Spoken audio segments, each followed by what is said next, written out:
नमस्कार। नमस्कार। बहुत बहुत स्वागत करना चाहेंगे दूरदर्शन के बेहद ही खास और लोकप्रिय कार्यक्रम सुबह सुबह के हमारे प्यारे कार्यक्रम बिहार बिहान में। मैं हूं राकेश और मैं हूं प्रज्ञा सिंह। वीरता की ढाल हूं, शौर्य की तलवार हूं और अभ्यासों से भरा, कर्तव्यों से भरा हुआ सिंह विकराल हूं। जब भी वीरता और शौर्य की बात आती है तब हमें अपने देश के जवान याद आते हैं। हम ये कैसे भूल सकते हैं कि 24 घंटे और 365 दिन हमारे देश की जो सेना है, हमारे देश के जो जवान है सीमा पर तैनात रहते हैं सुरक्षा के खातिर, अपने वतन की सुरक्षा के खातिर, हमारी सुरक्षा के खातिर। और आज का दिन तो उनके लिए काफ़ी महत्वपूर्ण है, काफ़ी बड़ा दिन है। उनके पराक्रम की भी हम चर्चा करेंगे, लेकिन उसके पहले हम सभी जानते हैं कार्यक्रम की शुरुआती क्षण में हम जो अनमोल वचन है, जो महात्माओं के अनमोल वचन, वो आपके साथ साझा करते हैं। क्यों प्रज्ञा? बिल्कुल बिल्कुल राकेश। वो कहते हैं ना कि लहराती शौर्य की फसलें यहाँ भरपूर है, कुछ तो खास है यहाँ की मिट्टी में। दोस्तों, आज का जो प्रोग्राम है वो बहुत ही खास होने वाला है, क्योंकि हम बात करेंगे हर उस इंसान के बारे में इस भारत के, चाहे वो बूढ़ा हुआ या बच्चा, चाहे वो लड़का हो या लड़की। जी हाँ, मेरा आधार मेरी पहचान। हम बात करेंगे आगे, लेकिन वक्त हो चुका है अभी हमारे पहले सेगमेंट का, जिसमें हम आपको दिखाते हैं अनमोल वचन और बड़ों का आशीर्वाद लेके इस कार्यक्रम को आगे बढ़ाते हैं। तो चलिए देखिए आज का अनमोल वचन।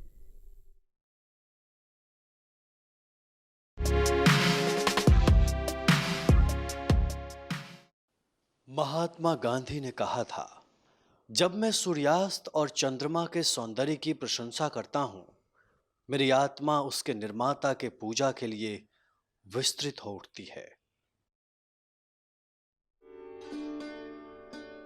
सर, आप हैं अखिलेश कुमार पांडे, आप धन्यवाद। हैं निदेशक बिहार, भारतीय विशिष्ट पहचान प्राधिकरण बिहार। सर, आपका बहुत बहुत स्वागत है हमारे कार्यक्रम बिहार बिहार में। धन्यवाद प्रज्ञा, धन्यवाद राकेश जी, और दर्शकों को भी मेरा नमस्कार। आपने इस कार्यक्रम में बुलाया, इसके लिए आपको भी धन्यवाद।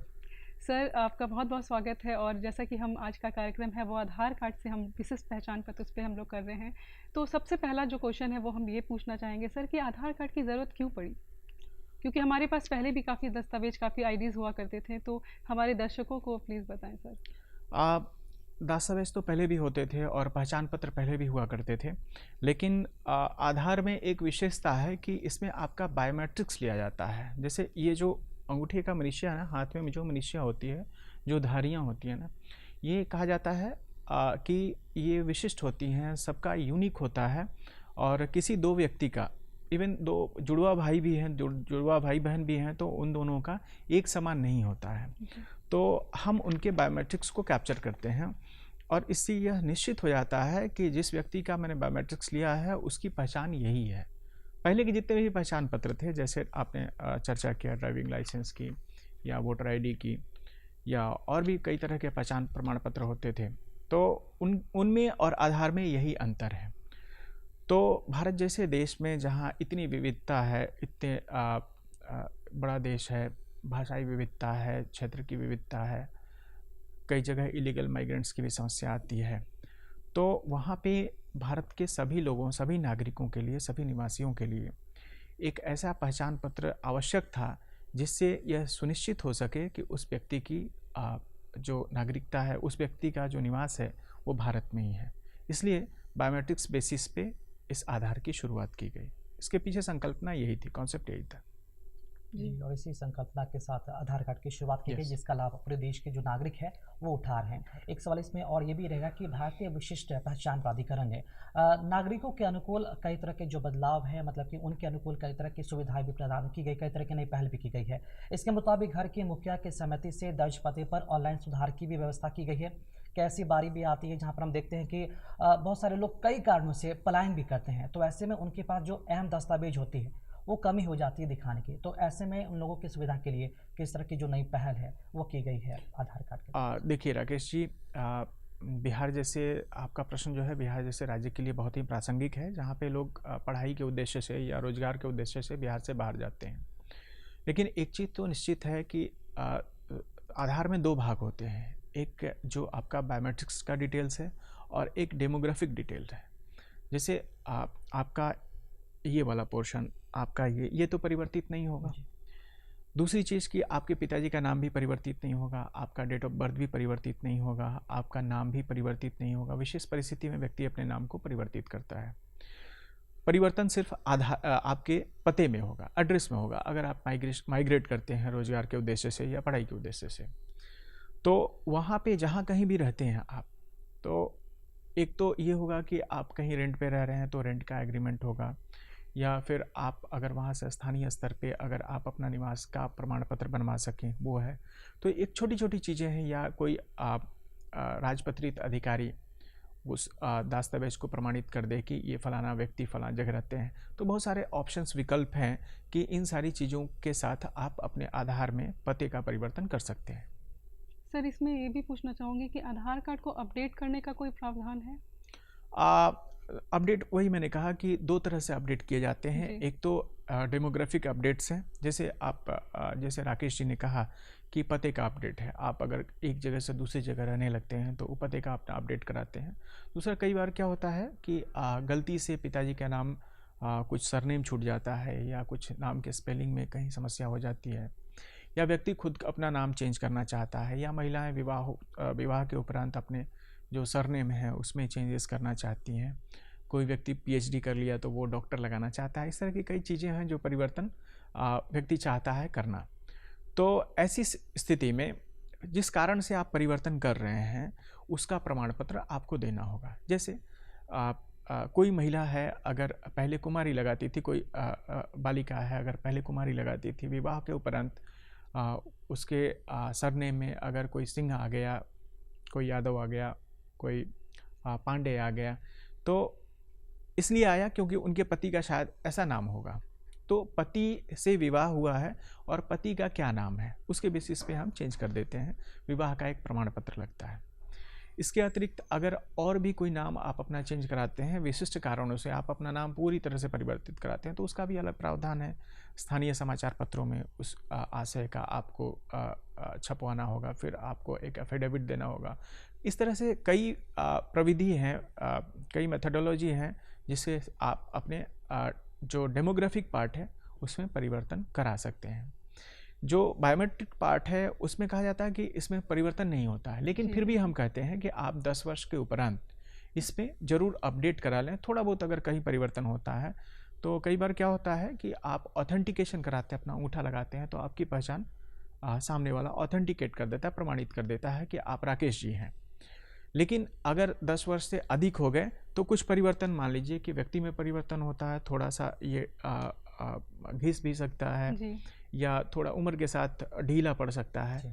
तो इस कारण से हम आपको एडवाइस करते हैं कि अगर 10 वर्ष हो गए हैं आपके आधार के बने हुए, तो आप अपने बायोमेट्रिक्स जो डिटेल्स हैं उनका भी अपडेट करा लें।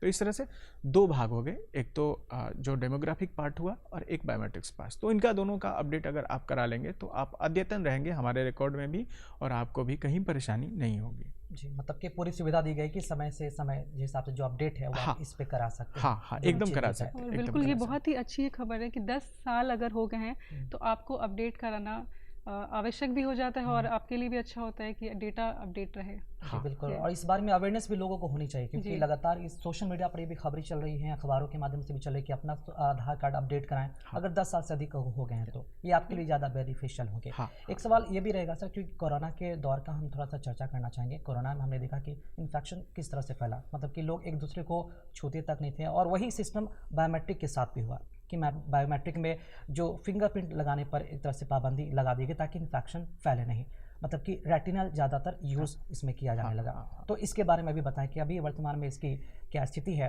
और क्या ऐसा कोई प्रोविज़न कि आने वाले समय में यही यूज़ रहे ताकि आगे किसी का कोई खतरा ना हो, रेटिनल यूज़ होता रहे।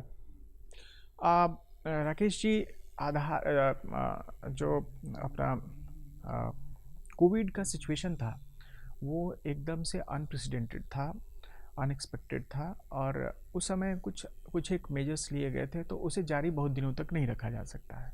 इसलिए आपने कहा कि अंगूठे का जो ऑथेंटिकेशन है वो अभी हम कर रहे हैं। जो आप रेटिना की बात कर रहे हैं, जो आइरिश है उसकी जो बात कर रहे हैं आप, तो हम उसका भी करते हैं और ये अंगूठे का भी करते हैं। इसमें अभी कोई पाबंदी जैसी नहीं है। अभी हम फेस की आइडेंटिफिकेशन पे भी काम कर रहे हैं कि चेहरा देख के भी व्यक्ति को हम पहचान सके, उसका ऑथेंटिकेशन कर सके। तो कई एडवांस स्टेज में है, कई चीज़ें हैं जो नागरिकों को और सुविधा प्रदान करेंगे। तो इसमें ऐसा नहीं है कि अब हम अंगूठा से अपना ऑथेंटिकेशन नहीं कर रहे हैं और आगे भी इसको करते रहेंगे। कोविड एक एक्सेप्शन था, उसको ज़्यादा दिन तक कंटिन्यू नहीं कर सकते। जी बिल्कुल। सर ये जानना चाहेंगे कि पहले के टाइम पे जो मोबाइल फ़ोन्स का लोग पहले कैसे भी सिम लिया करते थे, हाँ। लेकिन अभी आधार कार्ड को अनिवार्य कर दिया गया है कि आप बिना आधार कार्ड का मोबाइल नंबर भी नहीं ले सकते, तो इसके बारे में कुछ बताएं। हाँ, उसमें जैसे पहले क्या होता था कि कोई कागजात आप लगाते थे और वो फिर हेडक्वार्टर जाता था उस जो मोबाइल के सर्विस प्रोवाइडर्स थे उनके, और फिर वो जांच करके तब आपके मोबाइल को चालू करते थे। तो इस क्रम में बड़ी असुविधा होती थी। कई बार क्या होता था कि आपने जमा कर दिया, फिर वहाँ से सूचना आया कि नहीं आपका कागज़ ठीक नहीं है, तो आपको फिर दूसरा कोई कागज़ देना पड़ेगा, या फिर आप कंप्लीट नहीं है, या ये फेक लग रहा है, बहुत सारी चीज़ें होती थी। लेकिन आधार से जब हमने ई-केवाईसी शुरू कर दिया तो उसमें बड़ी अच्छी सुविधा ये है कि आप अपना अंगूठा लगाइए, आधार नंबर बताइए, अंगूठा लगाइए, और उससे क्या होगा कि आधार से जो UIDAI है उनको डिटेल्स, जो मोबाइल सर्विस के प्रोवाइडर्स हैं उनको डिटेल हम दे देते हैं। तो इसमें आपका नाम पता चल जाता है कि आप प्रज्ञा सिंह हैं, आपका पता ये है, आपका मोबाइल नंबर ये है, आपका डिटेल्स पूरा उनके मोबाइल ऑपरेटर्स के पास आ जाता है, और इस कारण से उनको किसी भी चीज़ से की आवश्यकता नहीं रह जाती। इवन आपको आपका फ़ोटो भी नहीं चाहिए, क्योंकि आपका फ़ोटो हम दे देते हैं, क्योंकि आपने अपनी सहमति दी होती है, इसलिए हम मोबाइल ऑपरेटर को आपका डिटेल्स ई-केवाईसी के माध्यम से दे देते हैं, तो इंस्टेंटली आपका सिम चालू हो जाता है। तो इससे नागरिकों की भी सुविधा होती है। जो फर्जीवाड़ा होता था, कई बार आपने सुना होगा कि फर्जी कुछ वोटर ID कार्ड बना लिया या उस तरह के कुछ पहचान पत्र गढ़ लिए और उसके माध्यम से फेक सिम लिया और उसका बहुत दुरुपयोग किया। तो इस तरह से ऑथेंटिकेशन, आधार के ऑथेंटिकेशन से, आधार के ई-केवाईसी कर लेने से उस तरह की समस्या पे निजात पाया जा सकता है। अगर आपने सिम लिया है तो हम जानते हैं कि आपने ही लिया है, और अगर आप उसका दुरुपयोग करते हैं तो उसकी जिम्मेवारी आपकी बनती है। ये कह सकते हैं कि ये सिक्योरिटी वाइज भी काफ़ी हाँ, सबके लिए अच्छा है, नागरिकों के लिए भी सुविधाजनक है, और जो मोबाइल फ़ोन ऑपरेटर्स हैं उनको भी पता हो जाता है, सरकारी एजेंसीज़ को भी पता हो जाता है कि इस नाम का मोबाइल नंबर किसके, इस नंबर का, ये जो नंबर है वो किस नाम के व्यक्ति के पास है। तो सबके लिए सहूलियत है। आपके निजी जीवन पर हम जरूर पहलू पर प्रकाश डालना चाहेंगे कि छात्र जीवन आपका कैसा रहा, किन संघर्षों को देखते हुए आप इस मुकाम तक पहुँचे हैं, जरूर अपनी कुछ विशेष बातें बताएं हमें। मेरी हाई स्कूलिंग नासरीगंज एक जगह है रोहतास ज़िले में, तो वहाँ से हुई है, और पटना विश्वविद्यालय से मैंने अपना ग्रेजुएशन किया है। तो कुछ विशेष छात्र जीवन में ऐसा कुछ विशेष नहीं रहा है, कोई क्रांतिकारी कदम नहीं उठाया है हमने। तो एक सामान्य सा छात्र था, और फिर बाद में कई सेवाओं में रहते हुए और सिविल सर्विसेज की परीक्षा मैंने 2009 में पास करी, जो IAS एंड अलाइड सर्विसेज का होता है। उसके बाद से फिर मैं इंडियन रेलवे ट्रैफिक सर्विस का मूलतः अधिकारी हूँ, भारतीय रेल का अधिकारी हूँ, और यहाँ पे डेपुटेशन में UIDAI में काम कर रहा हूँ। सर आप इतने बड़े पोस्ट में हैं, लेकिन एक इंसान को फिट रहने के लिए मेंटली और फिजिकली दोनों फिट रहते हैं, आपके बारे में जानना चाहेंगे। हमने सुना है कि सर आप योगा भी करते हैं, तो कुछ बताएं हमें उसके बारे में। हाँ, एक्चुअली एक स्वस्थ जीवन के लिए व्यक्ति का तन जो है वो काफ़ी स्वस्थ रहना, तन और मन का स्वस्थ होना बहुत ज़रूरी है। तो तन जो बेसिकली बॉडी का फिटनेस आप कह रही हैं, उसके लिए तो ज़रूरी है कि आपके जीवनचर्या में ये शामिल हो कि एक बेयर मिनिमम एक्सरसाइज आप करें, बॉडी को एक्टिव रखें, बॉडी को टोन रखें। और जहाँ तक मन की बात है, मन भी स्वस्थ रहना उतना ही ज़रूरी है जितना कि तन। कई बार क्या होता है कि व्यक्ति का तन स्वस्थ होता है लेकिन मन स्वस्थ नहीं होता है, तो इससे कई प्रकार की दुष्प्रवृत्तियाँ मनुष्य के जीवन में आ जाती हैं। तो मन का स्वस्थ रहना भी उतना ही ज़रूरी है। योग तन और मन दोनों को सर्वांगीण रूप से, आपके व्यक्तित्व को सर्वांगीण रूप से परिष्कृत करता है। तो इसलिए व्यक्ति के जीवन में तन और मन दोनों स्वस्थ रहे, इसलिए योग आवश्यक अभिन्न अंग होना चाहिए, मेरा ऐसा मानना है। जी, आपसे बात हुई थी तो आपने कहा था कि मेरे पास बिल्कुल समय नहीं रहता, बहुत ही ज़्यादा एंगेजमेंट रहता है, बिजी रहते हैं, तो ये बताइए कि फैमिली को समय कैसे दे पाते हैं? अपनी फैमिली के बारे में जरूर बताएं। फैमिली भी उसी का हिस्सा है। ऐसा नहीं है कि फैमिली को समय ना दे के और फिर अन्य जगह व्यस्त रहते हैं, ऐसा नहीं है। फैमिली, आप अपना स्वयं का जीवन, परिवार, समाज और आस पड़ोस की जो स्थिति है, वो और आपकी जो आधिकारिक जिम्मेवारी है, जिस ऑफिशियल पोस्ट पे आप पोस्टेड हैं, तो उसकी जिम्मेदारियाँ, वो सब मिला के व्यस्तता का एक मूर्त रूप बनता है। तो इसलिए व्यस्तता का कारण ये सारी चीज़ें हैं। ऐसा नहीं है कि परिवार को समय नहीं दे पाते हैं, परिवार भी उसका हिस्सा है, परिवार को भी समय देते हैं, अपने बच्चों पे भी ध्यान रखते हैं, माता जी पे भी ध्यान रखते हैं और सबका ध्यान रखने की कोशिश करते हैं। एक सवाल थोड़ा सोशल रहेगा कि जब से आप मतलब कि डायरेक्टर के तौर पर जुड़े हैं UIDAI के तौर पर, तो मतलब कि कितना सामाजिक बदलाव आप देख पाए हैं जब से आधार कार्ड लोगों के जीवन में आया है? कितना ये जीवन बदला है, लोगों का जीवन जो है आसान किया है हर क्षेत्र में, चाहे वो बैंकिंग सेक्टर हो या फिर कहीं भी अगर उन्हें आधार कार्ड देना पड़ रहा है तो कितना आसान हुआ है लोगों के हिसाब से? अगर कितना आप ये सब देख पाए हैं, ये बताइए इसके बारे में। राकेश जी, आपको याद होगा कि 10-12 साल पहले तक जो पहचान पत्र के तौर पे बहुत सारे पहचान प्रमाण पत्र हुआ करते थे। कई बार तो कहते थे कि लोग, आप ठीक है, आपके पास वोटर आईडी है, लेकिन आपके पास निवास प्रमाण पत्र भी होना चाहिए, या आपके पास कुछ और प्रमाण पत्र भी होना चाहिए, आपके पिताजी से संबंध आपका स्थापित होना चाहिए, आपका बहुत सारी चीज़ें होती थी, कई चीज़ों के लिए कई प्रमाण पत्र की आवश्यकता होती थी। लेकिन आधार के आने के बाद एक प्रमाण पत्र अधिकांश जगहों पे अब शामिल हो गया है। आपने इसी में देखा होगा कि हम पैन से भी आधार को लिंक कर रहे हैं। तो कई हो सकता है ऐसा भविष्य में कि सारी डॉक्यूमेंट्स की जगह एक ही डॉक्यूमेंट आपके लिए प्रभावी हो और उसी डॉक्यूमेंट से आपका सारा काम हो जाए। तो आप स्वयं भी इस चीज़ को अनुभव कर सकते हैं कि पुराने समय से अभी समय में लोगों की सुविधाएं बढ़ी हैं। जो सबसे बड़ी चीज़ है वो ये है कि जो सरकारी योजनाएं हुआ करती थी पहले, उसमें घोस्ट बेनिफिशियरीज बहुत होते थे। मतलब घोस्ट बेनिफिशियरीज मतलब बहुत ऐसे लोग जो एग्जिस्ट ही नहीं करते थे और उनके नाम पे सब्सिडी जा रही है, उनके नाम पे कार्यक्रम में बन रहे हैं, उनके नाम पे पैसे जा रहे हैं और वास्तव में एक्चुअल बेनिफिशियरीज के पास पैसे नहीं पहुंचते थे। हमारे आदरणीय प्रधानमंत्री जी ने भी इस बार जो हमारा गणतंत्र दिवस का जो उनका भाषण हुआ था, उसमें उन्होंने इस चीज़ को कहा था कि 2 लाख करोड़ रुपए की सेविंग हुई है। 2 लाख करोड़ सेविंग सिर्फ घोस्ट बेनिफिशियरीज को हटा के सेविंग हुई है। गलत तरह के जो लोग बेनिफिट उठा रहे थे उनको हटा देने से सेविंग हुई है।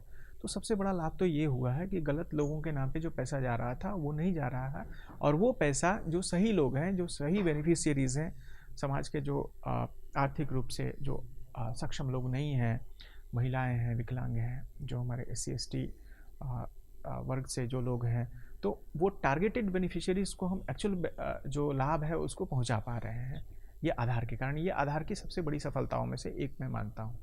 सर, ये कह सकते हैं बहुत सतत प्रक्रिया है और काफ़ी महत्वपूर्ण है हमारे देश के लिए भी। सर, आप बात कर रहे थे कि लिंक जो पैन कार्ड को, तो जो टैक्स पेयर है उनको टैक्स रिटर्न भरने के लिए आधार कार्ड देना अनिवार्य हो गया है। तो इस जो आधार कार्ड और पैन कार्ड को जो लिंक करने की जो प्रक्रिया है उसके बारे में हमारे दर्शकों को कुछ बताएं। देखिए, अभी तो 31 मार्च तक उसका अंतिम तिथि थी कि आपके जो पैन कार्ड हैं वो आधार से लिंक हो जाने चाहिए। उसे बढ़ा दिया गया है, 30 जून कर दिया गया है। तो मुझे लगता है, बाकी इनकम टैक्स इसमें विस्तृत रूप से बता पाएगा, मुझे लगता है कि वहाँ भी यही स्थिति है कि कुछ एक लोग कई पैन कार्ड बनवाए होंगे, शायद ऐसा होगा जी। और एक बार जब हमें आधार से उनको लिंक कर देंगे तो जो गलत पैन कार्ड से लोग लाभ उठा रहे हैं इनकम टैक्स वगैरह का, या कुछ गलत ट्रांजैक्शन कर रहे होंगे, वो सारे एलिमिनेट हो जाएंगे, वो सारे समाप्त हो जाएंगे। तो इस तरह से सरकार के राजस्व में बढ़ोतरी होने की संभावना है। तो फ़िलहाल बहुत सारे लोगों ने अपने पैन कार्ड को आधार से लिंक कर लिया है और बहुत सारे लोग उस प्रक्रिया में हैं। कुछ एक लोग बचे होंगे, शायद इसीलिए उनके उस डेट को एक्सटेंड किया गया है और 30 जून तक जो लोग बचे हुए हैं उन्हें मेरी भी सलाह है कि अपने पैन को आधार से लिंक करा लें, ताकि अगर किसी तरह का कोई प्रतिबंध लगता है कि अब आगे से बिना जो आधार के लिंक पैन कार्ड हैं उन पे कोई काम नहीं होगा, तो फिर उनको समस्या नहीं हो आगे। इसलिए हम सबका कर्तव्य है कि अपने पैन को आधार से लिंक करा लें। जी, और ये मतलब कि आधार कार्ड में हमने जो सबसे बड़ी बात जो उसमें नोटिस किया वो ये कि मतलब कि सब कुछ पारदर्शी हो गया है। एग्जैक्ट जैसा कि आपने कहा कि जो सुविधाएं, जो योजनाएं सबके पास पहुंचनी चाहिए वो पहुंच रही है और वो सब कुछ पारदर्शी है। एक अहम सवाल हमारा ये रहेगा आधार कार्ड को लेकर, वर्चुअल आईडी की एक शुरुआत की गई है, क्योंकि हम सभी जानते हैं कि अगर हमें बैंकिंग सेक्टर में, अगर बैंक में अगर अकाउंट ओपन करवाना हो तो हमें वहाँ पर आधार कार्ड देना पड़ता है, चाहे वो पासबुक बनवाना हो, पासपोर्ट बनवाना हो या फिर कोई भी सरकारी योजना का लाभ लेना हो, तो वहाँ पर हमें आधार कार्ड देना सुनिश्चित ही होता है। लेकिन यहाँ पर डर ये भी रहता है कि कोई सर्विस प्रोवाइडर हमारे आधार नंबर का या फिर हमारी जानकारी का गलत इस्तेमाल ना कर ले। इसे देखते हुए वर्चुअल आईडी की शुरुआत की गई है। तो इसके बारे में हम ये जानना चाहेंगे, वर्चुअल आईडी होती क्या है, कैसे इसे जनरेट किया जाता है, और क्या वैलिड है, दूसरे स्टेट में भी जाते हैं तो क्या वही आईडी रहेगी या फिर उसे नया जनरेट करना पड़ेगा? आप आपको याद होगा 2018 में कुछ एक लोगों ने सुप्रीम कोर्ट में कंप्लेन किया था कि हमारे आधार को देना पड़ता है, हमारा आधार नंबर बताना पड़ता है। तो इसके कारण से जिसे हम जानकारी नहीं देना चाहते हैं या जो हमारी जानकारी का दुरुपयोग कर सकता है उसे भी हमें अपना आधार नंबर बताना पड़ता है। तो एक संभावना जताई गई थी कि आधार का दुरुपयोग हो सकता है, हमारी निजता का हनन है, हमारे नाम की जानकारी प्राप्त हो रही है, किसी भी व्यक्ति को हमारे डेट ऑफ बर्थ की जानकारी प्राप्त हो रही है, हमारे पिताजी के नाम की जानकारी प्राप्त हो रही है, हमारे एड्रेस की जानकारी प्राप्त हो रही है, नहीं चाहते हुए भी इन सारे डिटेल्स को मुझे देना पड़ रहा है। तो उसके बाद ही ये प्रावधान किया गया कि एक वर्चुअल आईडी जनरेट होगी। जैसे आधार कार्ड जो होता है वो 12 डिजिट का होता है, 12 डिजिट का एक नंबर होता है। वर्चुअल आईडी में उसे 16 डिजिट का कर दिया गया। और virtual ID basically virtual ID जो है वो ये है कि आप एक अपना ऐप जनरेट करिए एम आधार, या हमारे UIDAI के वेबसाइट पे जाइए और वहाँ से अपना आधार नंबर डाल के और एक वर्चुअल आईडी आप अपना जनरेट कर लिए, 16 डिजिट का वो होता है। तो आपने वर्चुअल आईडी जनरेट किया और जो भी सर्विस प्रोवाइडर है उसे बोला कि भाई मेरा आधार वर्चुअल आईडी ये है। तो वो वर्चुअल आईडी से आपका वर्चुअल आईडी लिया और आपके डिटेल्स का वेरिफिकेशन कर लिया, उसे आपके आधार नंबर की जानकारी नहीं प्राप्त हुई। अब आप अगली बार जाएंगे दूसरे जगह तो आप अपना वर्चुअल आईडी चेंज कर सकते हैं, मतलब हर बार आप चेंज कर सकते हैं। वो रैंडम नंबर होता है एक 16 डिजिट का। तो इससे ये होगा कि आपका ऑथेंटिकेशन भी हो गया, आपका वेरिफिकेशन भी हो गया, और जिस व्यक्ति को आप दे रहे हैं अपना वर्चुअल आईडी उसको पता भी नहीं चला कि आप हैं कौन, आप ये हैं, वो सर्टिफाई कर लिया कि आप वही व्यक्ति हैं, लेकिन आप कौन हैं, आपके बाकी डिटेल्स उसे पता नहीं चला। आपका फ़ोटो मिल गया उसे, आप उसके मिलान कर लिया उसने, लेकिन बाकी डिटेल्स आपका छुपा हुआ रह गया। तो वर्चुअल आईडी का सबसे बड़ा लाभ यही है कि आप अपने आइडेंटिटी को डिस्क्लोज हर जगह नहीं करना पड़ता आपको, और आपका काम भी हो जाता है। और ये रैंडम नंबर है, ऐसा नहीं है कि आज जो आपका वर्चुअल आईडी है वो कल भी वही रहेगा। आज आपने किसी और को ये दिया शाम में कहीं, और आपने वर्चुअल आईडी चेंज करा लीजिए, और अगली बार जो अपना वर्चुअल आईडी दे रहे हैं वो दूसरा नंबर देंगे। जी, मतलब कि ये माना जाए कि अपना आधार नंबर कहीं भी कैरी करने की आवश्यकता नहीं है। हाँ, ये बहुत अहम जानकारी सर हाँ, आपने हम हाँ, लोगों को दी है। इससे जुड़ा एक और सवाल है, क्या सभी सर्विस प्रोवाइडर इसे एक्सेप्ट कर रही है, इस वर्चुअल आईडी को? करना है, नहीं कर रहे हैं, अगर नहीं करते हैं तो गलत है, आप हमें कंप्लेंट कर सकते हैं। सर प्रक्रिया क्या है इस वर्चुअल आईडी को क्रिएट करने की? बहुत सिंपल सी प्रक्रिया है। एक तो ये है कि आप हमारे वेबसाइट पे जाके वर्चुअल आईडी क्रिएट कर सकते हैं। अगर वेबसाइट एक्सेस नहीं कर रहे हैं तो एक ऐप डाउनलोड कर लीजिए, UIDAI का एम आधार एक ऐप है। जी। आप उसमें गूगल में भी इसमें गूगल ऐप से उसमें प्ले स्टोर से भी डाउनलोड कर सकते हैं, और एप्पल के भी स्टोर से आप डाउनलोड कर सकते हैं उसे। तो उसे जब आप डाउनलोड करेंगे तो आप अपना पहचान वेरीफाई कर लेंगे उसमें, और आपके नाम से एम आधार एक ऐप क्रिएट हो जाएगा। और उसमें बहुत सारी फैसिलिटीज़ भी हैं, आप अपना एड्रेस भी अपडेट कर सकते हैं उसे एम आधार के माध्यम से। बहुत सारी फैसिलिटीज़ हैं उसमें, हम सबको डाउनलोड करना चाहिए वो, और उसी के माध्यम से आप वर्चुअल आईडी जनरेट कर सकते हैं 16 डिजिट का। आपको कहीं जाने की ज़रूरत नहीं है, हर बार चेंज कर सकते हैं, बार बार चेंज कर सकते हैं, हर 10 मिनट पे चेंज कर सकते सर हैं। मैं करने वाली हूँ क्योंकि मैंने अभी तक किया नहीं है। मतलब कि सेफ्टी को लेकर ये बहुत ही बड़ी बिल्कुल। मतलब कि पहल है, हम इसे सबको मानना करना चाहिए करना एकदम, हाँ, सुरक्षा की दृष्टि से। इसी से जुड़ा एक और सवाल रहेगा, चूंकि आपने सुप्रीम कोर्ट के फैसले का जिक्र किया आधार कार्ड को लेकर, तो मतलब कि उनका विस्तृत फैसला आया था 2018 में सुप्रीम कोर्ट का, जिस फैसले में एक पॉइंट ये भी था कि मतलब कि आपने कहा कि निजता का हनन नहीं होना चाहिए, मतलब कि सेफ्टी होना चाहिए निजता को लेकर, खासतौर पर महिलाओं के लिए भी देखा जाए। तो मतलब कि किसी महिला का आधार कार्ड देखने के बाद हम लोग ये जज नहीं कर सकते हैं कि वो उसके पिता हैं या फिर वो उसके पति हैं। मतलब कि सन ऑफ को लेकर इस तरह का जो प्रॉब्लम हुआ था, यानी कि शादी के पहले वो अपने मायके और शादी के बाद ससुराल जाने के बाद कुछ टेक्निकल इश्यू होती थी, तो उसको लेकर ये बताया कि किस तरह का जो अमल है वो किया जा रहा है फैसले के बाद, और कितना सेफ हो गया उन तमाम महिलाओं के लिए जो निजता का जो अधिकार की बात हो रही थी, उसके बारे में बताएं। इसलिए हमने केयर ऑफ करके रखा है, son of, wife of, daughter of का उपयोग नहीं करते, हम केयर ऑफ करके उपयोग करते हैं उसका। और उसकी भी क्या ज़रूरत है, जब आप वर्चुअल आईडी का उपयोग करेंगे तो उसकी भी ज़रूरत नहीं पड़ेगी। जी सर, कहेंगे कि जो केंद्र सरकार है उनकी जो जनधन योजनाएं होती हैं उसका आधार ही आधार कार्ड बन चुका है, तो इसके बारे में कुछ बताएं सर हमें। हम सबका आधार अभी आधार बन गया जी। है। हर जगह उसकी उपयोगिता है और उसको सदुपयोगिता है। दुरुपयोग के केसेस बहुत कम मिलते हैं। तो हम सबका आधार आधार है, और जो जनधन योजना है वो आदरणीय प्रधानमंत्री जी की जो बड़ी मार्मिक योजना है, उन्होंने बड़े मार्मिक शब्दों के साथ इसकी शुरुआत की थी। आप देखेंगे कि पहले 7-8 वर्ष पूर्व तक जो गांव के लोग होते थे, जो समाज का सबसे निचला वर्ग था, वो बैंकिंग सेक्टर से एकदम अछूता था। और आज शायद ही कोई व्यक्ति आपको मिलेगा जिसके पास अपना कोई बैंकिंग खाता ना हो। बैंकिंग इंक्लूजन है, जो सब्सिडी की राशि है वो सीधे उनके अकाउंट में चली जाती है। अब कोई ब्लॉक का चक्कर नहीं लगाना पड़ता है, किसी मुखिया जी के पास उनको नहीं जाना पड़ता है, किसी सरपंच के पास उनको नहीं जाना पड़ता है, किसी सरकारी मुलाजिम के पास उनको नहीं जाना पड़ता है। तो एक क्रांतिकारी कदम है ये। तो जनधन योजना सच में मैं हृदय से बता रहा हूँ कि भारतीय लोगों के लिए, विशेष करके जो समाज के निचले वर्ग हैं, उनके लिए बहुत ही एक वरदान जैसा है। और इसमें आधार का भी बहुत बड़ा रोल रहा है उनके अकाउंट को ओपन करने के लिए। मतलब आपकी जो सुविधा है वो आपको डायरेक्ट मिलेगी, आपको हाँ, कहीं जाने की ज़रूरत नहीं है। कहीं जाने की ज़रूरत नहीं है, किसी के चक्कर लगाने की ज़रूरत नहीं। कोई आपको ब्लैकमेल नहीं कर सकता है, कोई आपसे रिश्वत नहीं मांग सकता। सरकार को पैसा देना है, वो सीधे आपके हाथ में दे रही है। मतलब जनधन योजना, जनधन अकाउंट का मतलब हुआ कि सीधे आपके अकाउंट में दे रही है पैसा, किसी के माध्यम से। किसी का आसान लेने की ज़रूरत नहीं है आपको कि आपने मुझे महीने का 500 रुपया दिया, ऐसा कोई बोल नहीं सकता। पहले यही होता था कि कोई एक व्यक्ति होता था, गांव के सरपंच हैं, फलाने हैं, सरकारी अधिकारी हैं, तो उनके पास महीने के पहले हफ्ते में जाना है, सोमवार को नहीं है साहब, छुट्टी पे हैं, आप आइए अगले हफ्ते। अब सोचिए, एक ब्लॉक में लोग 12 किलोमीटर 14 किलोमीटर दूर से जा रहे हैं, और पता चला कि जो पैसे बांटने वाले जो साहब हैं वो आज छुट्टी पे हैं, या आज उनका मूड नहीं है, तबीयत ख़राब है, या किसी साहब के इंस्पेक्शन में चले गए हैं। तो कई तरह की समस्याएं ऐसी थी जो हमारे समाज के जो कमज़ोर लोग थे उसका अनुभव करते थे। आज ऐसी कोई ज़रूरत नहीं है, और इसमें आधार का भी रोल है। मुझे इस बात का गर्व है कि इन सारी सुविधाओं के पीछे आधार का भी रोल है। जी बिल्कुल सर। अगर निचले स्तर की आप बात कर रहे थे तो ऐसा प्रायः देखा गया कि पहले के टाइम पे बहुत दिक्कतें आती थी, जैसा आपने बोला।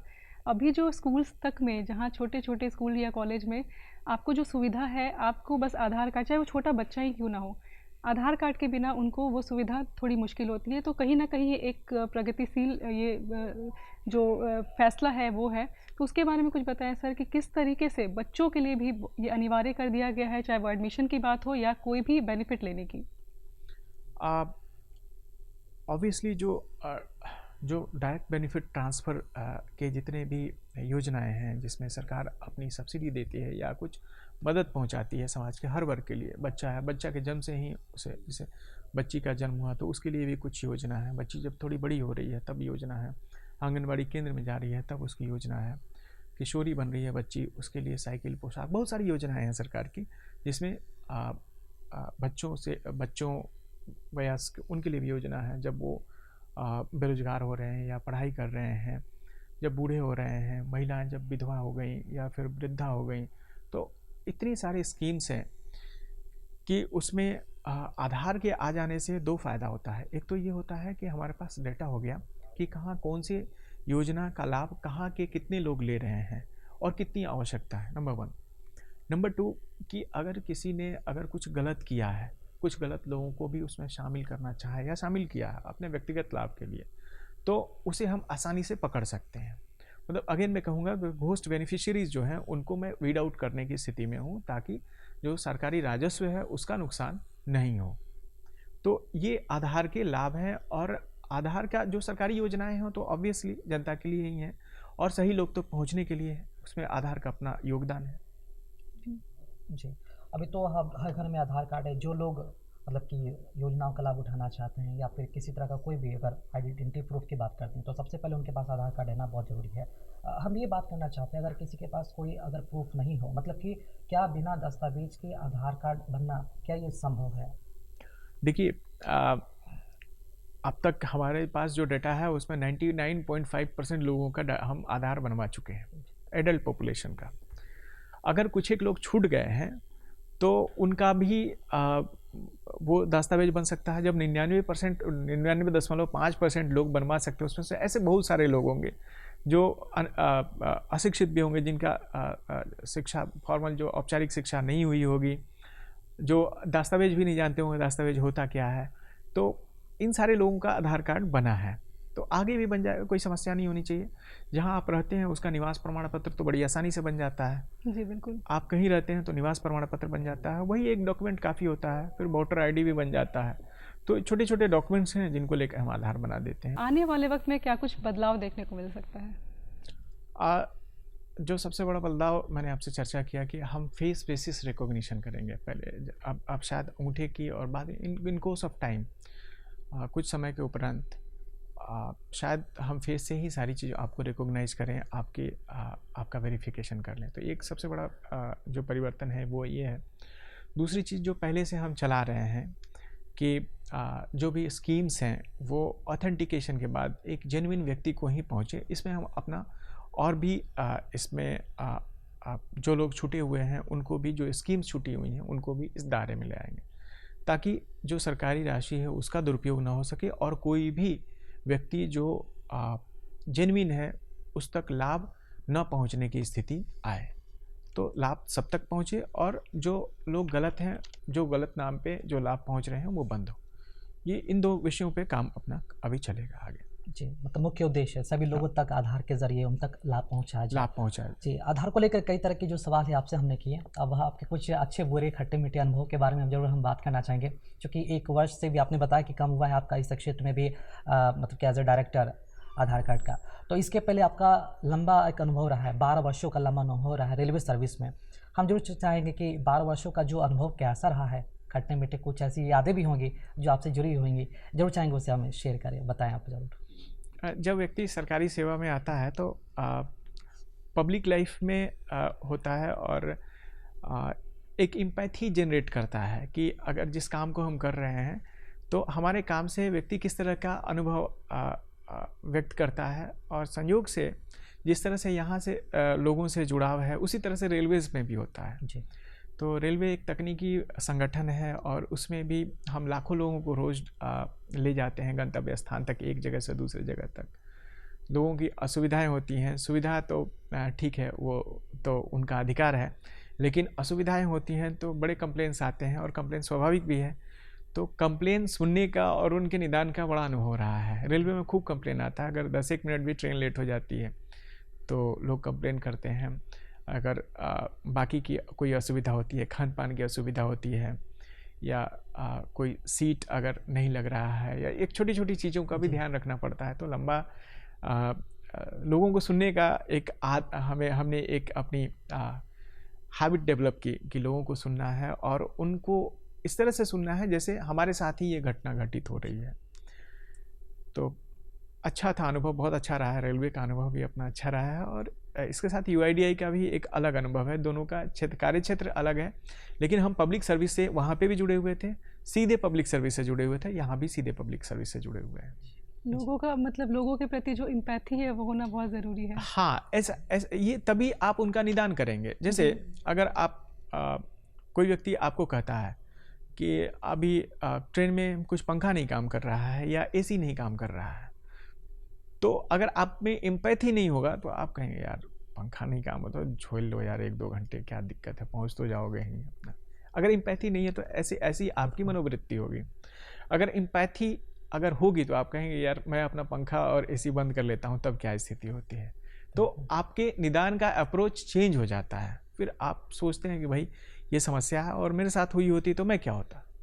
तो आप जो संबंधित लोग होते हैं उनसे बात करते हैं और उस समस्या का समाधान जल्दी से जल्दी करवाते हैं। जी बिल्कुल। आधार को लेकर एक महत्वपूर्ण हमारा सवाल ये हुआ कि आधार सुपरवाइज़र और इसके ऑपरेटर को लेकर एग्ज़ाम भी कंडक्ट करवाए जाते हैं। इसके बारे में बताएं कि क्या इसमें किस तरह की फैसिलिटी है, क्या नियम होनी चाहिए, शर्तें हैं, क्या योग्यता होनी चाहिए और किस उम्र के लोग इसमें जो आवेदन है वो कर सकते हैं। एग्ज़ाम्स किस पैटर्न पर होते हैं ये? NACIT एक ऑर्गेनाइजेशन है भारत सरकार की, तो वो एग्ज़ाम कंडक्ट करती है। क्योंकि कुछ तकनीकी किस्म की चीज़ें करनी पड़ती हैं आपको। आधार का इनरोलमेंट जब आप करते हैं, अपडेट करते हैं, तो बायोमेट्रिक्स क्या होता है, उसकी एक पैकेट कैसे बनाते हैं, डेमोग्राफी की डिटेल्स कैसे लेते हैं, उनको स्कैन करके उसका पैकेट कैसे बनाते हैं, फिर उसको अपलोड कैसे करते हैं, फिर आधार जब जनरेट होता है फिर क्या करते हैं। तो इन सारी चीज़ों के लिए थोड़ी सी तकनीकी जानकारी, तकनीकी रूप से सक्षम होना आपका आवश्यक है। इसी के लिए NACIT एक संगठन है भारत सरकार की, तो वो एक एग्ज़ाम कंडक्ट करती है और वो एग्ज़ाम कोई भी आदमी कभी भी अप्लाई करके दे सकता है, स्लॉट उसका प्रोवाइड करा जाता है।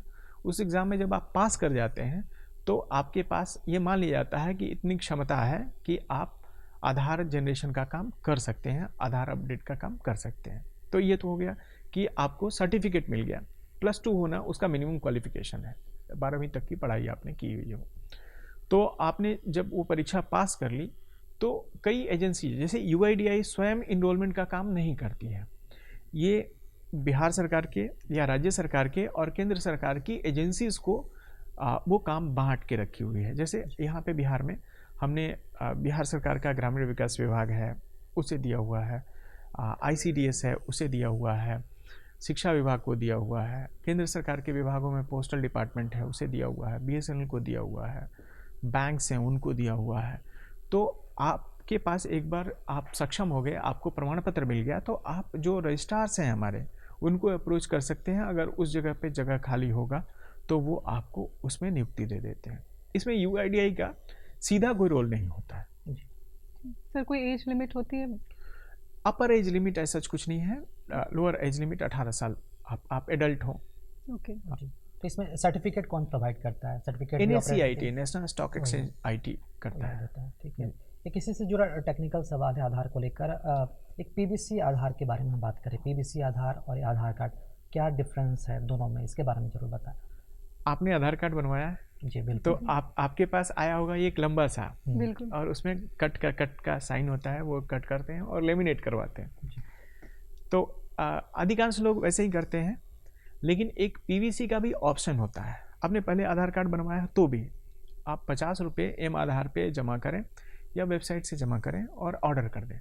तो जिस तरह से ATM कार्ड होता है ना PVC का बना हुआ, उसी तरह से PVC का आधार भी बन जाता है और उसे बना के हम पोस्टल से आपको डिस्पैच कर देते हैं आपके पते पे, और आपको वो मिल जाता है। तो देखने में थोड़ा स्मार्ट होता है, अच्छा लगता है, और कोई अंतर नहीं है। आधार कार्ड ही है बेसिकली वो, जो आप पेपर वाला लेते थे उसकी जगह PVC वाला मिलता है, और कोई अंतर नहीं है उन दोनों। जी अखिलेश पांडे जी, 12 साल का लंबा अनुभव रहा है आपका रेलवे सर्विस में।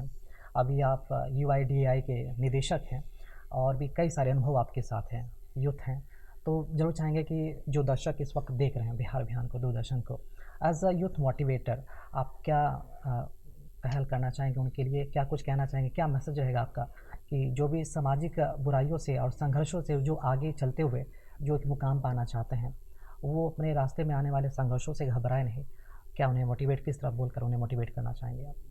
देखिए, प्रकृति का नियम है कि दिन के बाद रात, रात के बाद दिन। तो अपने जीवन में भी ये चीज़ें हमें आत्मसात करनी चाहिए कि अगर जीवन में कोई परेशानी आती है तो आप समझिए कि ये ख़त्म होने वाला है। ये रात इतनी लंबी नहीं हो सकती है कि सदा के लिए रात रहेगी, ये दिन इतना लंबा नहीं हो सकता कि सदा के लिए दिन रहेगा। तो इसे जीवन का अभिन्न अंग मानना चाहिए हम सबको। न सुख से आप इतराएं, न दुख से घबराएं, और आप अपने जीवन ध्येय को सामने रखें, अपना ध्यान रखें, स्वयं को आप ये शरीर को मंदिर मानें और इतना ही पवित्र रखें, स्वयं को भी पवित्र रखें, अपने परिवार को पवित्र रखें। आस पड़ोस के लिए इसके बाद भी समय बचता है तो उनका भी ध्यान रखें, उनका भी केयर करें। उसके बाद देश की बात होती है, अगर सामाजिक क्षेत्र में हैं तो उसका काम करें, पूरी ईमानदारी से करें, तन्मयता से करें, लगन से करें। और इसके अतिरिक्त मुझे नहीं लगता कुछ विशेष करने की ज़रूरत होती है जीवन में। इतना से ही जीवन सुखमय बन जाता है, सबका सुखमय बन जाता है। जी बिल्कुल, आपने सही कहा। और प्रज्ञा, हम वो जानते हैं ना कि मतलब कि पढ़ाई लिखाई के बाद आपको बेहतर नौकरी मिल सकती है, जॉब आ सकती है, लेकिन आपको बेहतर इंसान आप कैसे बन सकते हैं, वो पढ़ाई लिखाई से नहीं आती, आपकी सामाजिक ज्ञान से आती है, नॉलेज से आती है। तो इसके बारे में क्या कहना चाहेंगे? पढ़ लिख कर नौकरी पाना ये बड़ी बात नहीं है, आप कितने अच्छा इंसान बन पाते हैं ये बहुत ही मायने करता है, मैटर करता है। बिल्कुल ठीक बात है। देखिए, नौकरी जीवन का उद्देश्य नहीं होना चाहिए। मुझे लगता है नौकरी जीवन का एक टूल है। जैसे बस है तो बस का एक टूल चक्का है, चक्का नहीं रहेगा तो परेशानी होगी, नहीं चलेगी। लेकिन चक्का ही बस है ऐसा नहीं है। तो नौकरी भी एक टूल है, आपके जीवन को चलाने के लिए एक माध्यम है। अगर आपने उसे बस समझ लिया तो समस्या होगी, नौकरी ही सब कुछ समझ लिया समस्या होगी। ना अपने शरीर को ठीक रख पाएंगे, ना अपने तन को स्वस्थ रख पाएंगे, ना मन को स्वस्थ रख पाएंगे। फिर अगर आपका तन और मन स्वस्थ नहीं है तो आप समाज के लिए भी कुछ नहीं कर पाएंगे, अपने परिवार के लिए भी कुछ नहीं कर पाएंगे, आप लोगों के लिए कुछ कंट्रीब्यूशन नहीं दे पाएंगे। तो इस तरह से नौकरी को सब कुछ समझ लेने की भूल के कारण से ही ये समस्याएं आती हैं। तो हम सबको ये ध्यान रखना चाहिए कि जीवन का उद्देश्य ये नहीं है। जीवन का उद्देश्य है आप कितने आनंदित रहते हैं और लोगों को कितना आनंदित बना पाते हैं। बिल्कुल काम कीजिए, सही रहिए और हाँ। अपना पथ चिन्ह पे चलते रहिए। हाँ। बहुत ही सही सीख हमें सर से सीखने को मिल रही है। जी बिल्कुल। सर आपसे बात करके बहुत अच्छा लगा। आपसे इतनी जानकारी आपने जो हमें दी आधार कार्ड को लेकर के, और उससे आपकी जो पर्सनल लाइफ है उससे भी आपने हमें हमारे दर्शकों को साझा किया। आपके लिए बहुत बहुत धन्यवाद। धन्यवाद प्रज्ञा जी, धन्यवाद राकेश जी। आप दोनों ने मुझे बुलाया, इसके लिए मैं आभारी हूँ। आप सबका, लोगों से इंटरेक्ट करने का मौका दिया, धन्यवाद। बहुत बहुत शुक्रिया आपका। दोस्तों कैसा लगा आपको हमारा प्रोग्राम, हमें लिख के ज़रूर बताइएगा। और लिखने के लिए आप हमारा पता नोट करें। हमारा पता है निदेशक डीडी बिहार दूरदर्शन केंद्र पटना, पटना 800001। हमारा ईमेल एड्रेस है director@ddkpatna@gmail.com।